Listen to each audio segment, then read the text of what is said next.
नमस्कार दोस्तों, चैनल पर नए हैं तो चैनल को ज़रूर सब्सक्राइब करें। उत्तराखंड युवाओं से जुड़ी हर खबर सबसे पहले आप तक।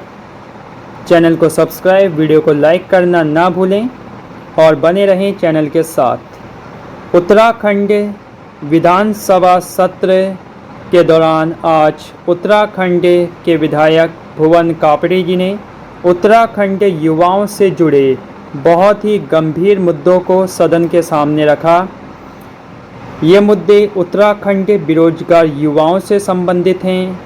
ये मुद्दे उत्तराखंड आउटसोर्स एजेंसियों की भर्तियों से संबंधित हैं, स्थायी निवास प्रमाण पत्र से संबंधित हैं और अन्य बातें। आइए सुनते हैं किस प्रकार के मुद्दे आज उत्तराखंड विधानसभा सत्र के दौरान उत्तराखंड युवाओं के हितों को ध्यान में रखते हुए भुवन कापड़ी जी ने सदन के सामने रखे। आइए सुनते हैं। चैनल को जरूर सब्सक्राइब करें। सोचना नहीं चाहते या फिर अधिकारियों के आगे नतमस्तक है।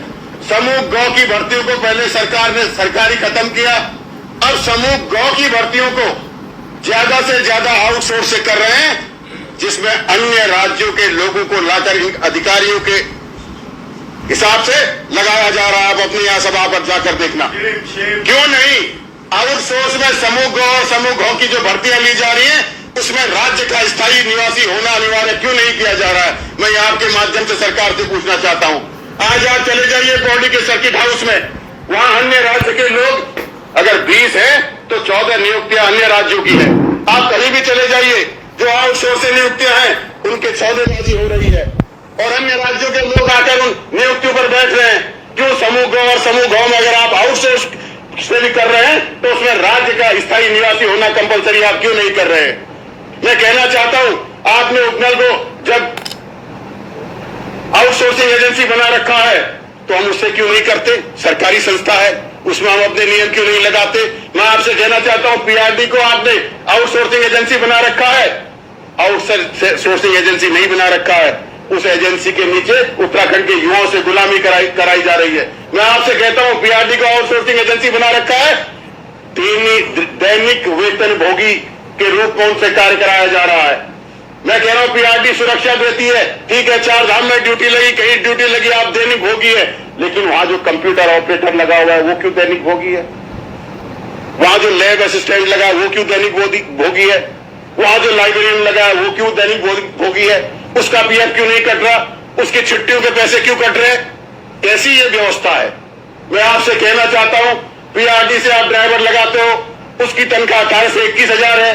टीएनएम आउटसोर्सिंग एजेंसी से आप लगाते हैं, उसकी तनख्वाह 8,500 से 12,000 है। वहीं स्वास्थ्य विभाग में कैसा ये मानक है, कैसा ये घोटाला है, कैसे ये युवाओं के साथ खिलवाड़ हो रहा है।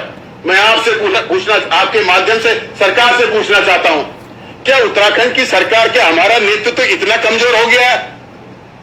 क्या हम पक्ष विपक्ष में इतना लड़ गए हैं, क्या हमारे बीच की दूरियां इतनी ज्यादा बढ़ गई हैं कि हम सही को सही, गलत को गलत नहीं कह पा रहे हैं। इस उत्तराखंड को, युवा प्रदेश को, युवा मुख्यमंत्री को कहने वाले में हम आज सब युवाओं को सड़कों पर लाकर बैठे हैं। सीबीआई जांच, पेड़ कटने की, अध्यक्ष जी इस प्रदेश में पेड़ कटते हैं, उसकी सीबीआई जांच के आदेश हो जाते हैं, लेकिन युवाओं की भर्ती को बेचा जाता है, लगातार भ्रष्टाचार होता है, आरोपी पकड़े जाते हैं, छूट जाते हैं, उसकी सीबीआई के लिए सरकार घबराती है। मैं आपसे पूछना चाहता हूं, अगर सरकार ने लोक सेवा आयोग के खिलाफ कड़ी कार्रवाई की होती, उनके अधिकारियों के खिलाफ कार्रवाई करी होती, इस्तीफा देकर चले जाना ये परंपरा हमारे प्रदेश की बन गई है। अधिकारियों को पता है घोटाला करेंगे, इस्तीफा देंगे और चले जाएंगे। रिटायर्ड है, उनको बिठाल रहे हैं। आज ग्रुप बी पीसीएस के समान 4800 ग्रेड पे की भर्ती, व्यवस्था अधिकारी राज्य संपत्ति, लोक सेवा आयोग इंटरव्यू के आधार पर कर रहा है। मैं आपसे पूछना चाहता हूं, किसका संरक्षण है कि सरकार से भी कोई डर नहीं, 4800 ग्रेड पे की भर्ती, व्यवस्था अधिकारी राज्य संपत्ति, बिना एंट्रेंस के इंटरव्यू के आधार पर। आप अभी उपलब्धि बता रहे थे, मैं उपलब्धि बताता हूं। 2007 से 12 में माननीय खंडूरी जी ने इंटरव्यू खत्म किया था। अब आप इंटरव्यू के आधार पर ही जो है ग्रेड सेकंड क्लास की भर्तियां करा दे रहे हैं।